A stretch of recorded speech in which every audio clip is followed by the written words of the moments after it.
सांगा आपल्याला आता कंपॅरिझन मध्ये काय काय. सर बोला केतन शेट तुम्ही. आपल्या ट्रॅक्टर मध्ये एक खासियत आहे, त्या ट्रॅक्टर पेक्षा हे ट्रॅक्टर खूप रिलायबल आहे. तुम्ही दोघात चर्चा करा तुमच्या म्हणजे तसं काय नाही. माहित नाही मग आवाज हा तसं काय नाही, काय रिलायबल आहे तर नाही म्हणजे स्मूथ आहे ना चालायला. स्मूथ तर हे पण आहे. नाही ना, याला गिअर स्पीड पण जास्त येते ना. हा थोडा स्पीड जास्त आहे याला. हाय लो मीडियम येते, त्याला फक्त हाय लो येते. नाही याच्यात फक्त मीडियम कमी, मीडियमचा हा. गिअर नाही बाकी आणि सगळे चालायला same तू आहे. चालून बघ, ट्रॅक्टर त्यापेक्षा थोडा स्मूथच चालणार. हा थोडासा स्मूथ चालतोय. हा होणं चालत आहे. हा, तो पण चांगलाच आहे, पण मग म्हणजे जॉन डिअर म्हणजे कसं जॉन डिअर आहे नाही का. हा तशी सीसी पण थोडी जादा आहे. एअर कूल कसं आहे, वॉटर कूल हे इंजिन वॉटर कूल आहे, कुलंट आहे याला नाही का. आणि हे हा एअर कूल इंजिन आहे, यात वॉटर सिस्टम नाही आहे. एक फॅन लावलेले आहे तिथं, फॅनने गार होते. ओके. याला बघू शकता इथे ABC आणि इकडल्याच गिअर लिव्हर मध्ये आरचा रिव्हर्सचा गिअर आहे इथंच. ही जे गिअर प्रो आहे ना, गिअर प्रो सिरीज आहे ना ही. हा गिअर गिअर प्रो सिरीज मध्ये तुम्हाला येते ABC आणि R ABC आणि R म्हणजे तुम्हाला हा रिटर्न गिअर टाकावा लागणार. आणि तिकडं 1 2 3 4 1 2 3 4 गिअर वर्क करणार, बरोबर ना. बरोबर. आणि आपल्या आयशर मध्ये आयशर मध्ये तसे इकडून 1 2 3 4 गिअर आहेत आणि तिकडून फक्त हाय आणि लो आहे. हाय आणि लो. जसं की जॉन डिअरला बघितलं मिडियम गिअर आहे, तसं याला मिडियम गिअरचा ऑप्शन नाही आहे. ओके. आणि याच्या पॉवर बद्दल काय आहे तुमचं, किती पॉवर म्हणजे पॉवर हा याची कम्पेअर करूच शकत नाही नाही का. पॉवर जॉन डिअर मध्ये तसं व्हायला तर जास्त आहे. ऑन पेपर किती पॉवर ते सांगा ना. ऑन पेपर याची 49.8 HP आहे याचे आणि 49 आहे. 49.5 HP त्याची. दोन तीन पॉईंटचा फरक आहे. याचा न्यूटन मीटर टॉर्क पण जास्त आहे, तसा याचा 185 आहे. आणि ऍव्हरेज बद्दल काय, ॲव्हरेज याला जास्त आहे. ऍव्हरेज त्याला जास्त John Deere ला आहे, कमी 2 आहे. लिटर याच्यापेक्षा जास्तच घेणार. किती प्रति तास का एकरी? प्रति एकरी प्रति तास पण प्रति तास. हा म्हणजे प्रति तास, हा. आणि आणखी फीचर सांगा ना तुमच्या ट्रॅक्टर बद्दल. आणखी काय म्हणजे काय कसं याची ताकद थोडी कमी पडते, तुटतो नाही का तो, पण हे ताकद कमी पडत नाही. ताकद कमी पडते. हा आणि एकदा हुड ओपन करून दाखवा, म्हणजे कसं काय काय त्याच्यात काय काय कसं ओपन करायचं, आयशरचं कसं ओपन करायचं. इकडून याला 2 पेन आहे, इकडून 1 पेन आहे आणि तिकडून 1 पेन आहे. हे काढावं लागतं एअर पहिल्यांदा हे क्लिनर काढावं लागतंय एअर क्लिनर. नका काढू, जाऊ दे. आणि इकडून हे खटका. हा.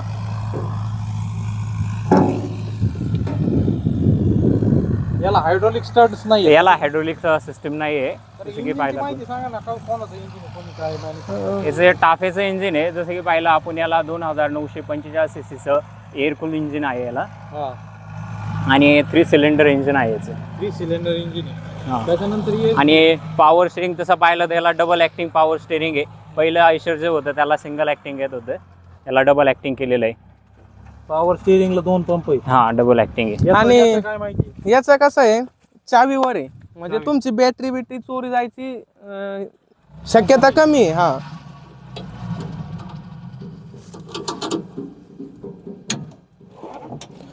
याला पंप आहेत, हायड्रोलिक स्टार्ट याला पंप आहेत, म्हणजे तुम्हाला हात लावायची गरज पण नाही. कार मध्ये जसे असतात हा तसेच हायड्रोलिक स्टार्ट इथं बघू शकता हे कूलंट आहे. कूलंट हे- जसं एअर कूल त्याला एअर कूलर बाहेर येतं नाही का ते आयशरला, तसं याला आतमध्येच दिलेलं आहे. इथं चॉक झालं का हे सेन्सर हे असं काढून याच्यातली धूळ काढून टाकायची, ओके. हे असं पॅक करून परत ठेवून द्यायचं. हा हा, ओके. याचं इंजिन जसं की पाहिलं जॉन डिअरला ट्रॅक्टरला वॉटर कूल इंजिन आहे, तसं याचं एअर कूल इंजिन असल्यामुळे हे गरम होत नाही. जसं की याची जेवढी बाहेरून हवा येईल तेवढं ते लवकरात लवकर इंजिन गार करतं. जसं की हे वॉटर कूल आहे, याच्यात वॉटर सर्क्युलेट होतं, त्यामुळे वॉटर गरम झालं तर इंजिन पण गरम होतं. तसं याच्यात या आयशर ट्रॅक्टरमध्ये नाही ही सिस्टम. याच्यात डायरेक्ट एअर कूल आहे. हे सावलीत नेऊन थोडा वेळ जरी रेस केला तरी याची इंजिन गार होऊन जातं लवकरात लवकर. याची त्याच्यानंतर इंजिनची आता मी खासियत असं आहे. ऐकलं होतं आयशरचा आवाज जास्त आहे. हा एकदा चालू करून बघू आपण आता. चालू करून बघा ना. लावा लावा, काही नाही, एडिटिंग मध्ये काढून टाकू आपण. पण पिन लाव. कसं आहे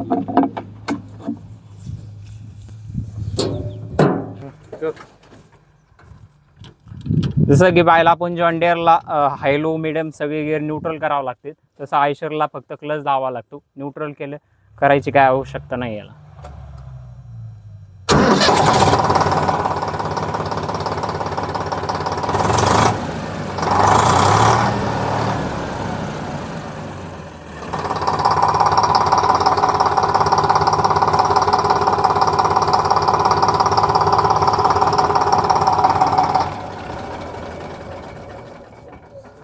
जास्त आहे. याचा आवाज बघू, जॉन डियर चालू करा, याचा आवाज बघू शकता तुम्ही. जॉन डियर चालू करा. न्यूट्रल आहे का? याला एबीसी गिअर आहे ना, इकडला लिव्हर न्यूटन जर केलं आणि इकडला गिअर मध्ये जरी असलं ना काही प्रॉब्लेम नाही. पण इकडचं न्यूट्रल इकड न्यूट्रल करावं लागतं.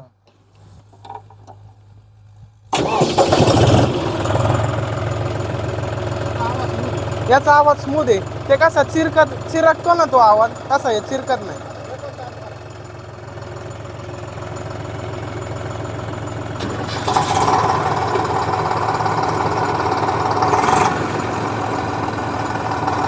तुम्हाला स्पीड पाहिजे का? हाय वन स्पीड टेस्ट करायला आरपीएम सेट कर ना. हाय बस आरपीएम 1400 सेट कर. 1000 कर डायरेक्ट. फक्त 1000 आरपीएम दाखव. आरपीएम दाखव. स्पीड टेस्ट करतो ना आपण डायरेक्ट. आरपीएम दाखव.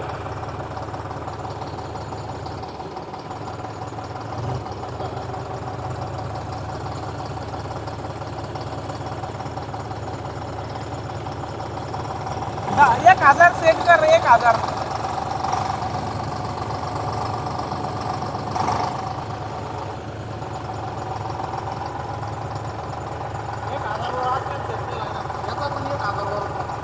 याचा पण बघू शकता. 1000 म्हणजे 10 वर आपण आरपीएम सेट केलेला आहे. हाय पास घे. तर बघूया. हाय फर्स्ट वर घेणार आहे म्हणजे मी ट्रॅक्टर घेणार आहे सी आणि 1. सी गिअर म्हणजे हाय थोडं आणि जाय ना 1 तू. म्हणजे फर्स्ट. 1 2 3 तुम्ही बघू शकता जॉन डियर पुढे चाललेला आहे. म्हणजे याचा अर्थ असा आहे की जॉन डियरला पहिल्या गिअरवर स्पीड जास्त आहे. बघू शकता फरक खूप झालेला आहे. जवळजवळ 10 फुटाचा फरक पडलेला आहे. जॉन डियरला म्हणजे खूप स्पीड आहे इथे.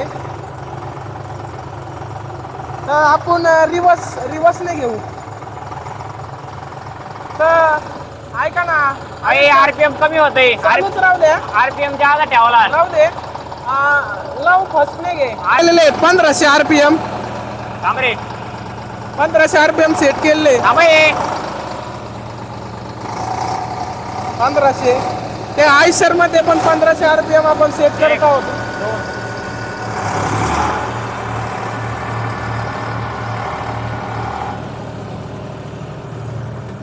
परत घे पाहिजे बसून.